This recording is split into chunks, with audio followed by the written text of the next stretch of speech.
এখানে গোপন সূত্রে সেটা ক্যাম্পের এখানে আমাদের যৌথ বাহিনী ক্যাম্প কমান্ডার স্যার আমাদের গোপন সূত্রের ভিত্তিতে জানতে পারে রাজাপুরের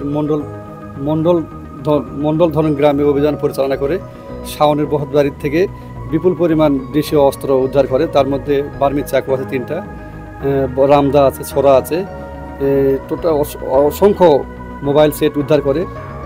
আমাদের ধারণা করা হচ্ছে এই দেশীয় অস্ত্র এবং বিদেশি অস্ত্রগুলো ব্যবহার করে অপ্রীতিকর ঘটনা সংঘটিত করার জন্য জড়ো করতেছিল অস্ত্রগুলোর। আমরা এই অভিযান পরিচালনাকারে আমাদের যৌথ বাহিনী টিম 2 জনকে আটক করে।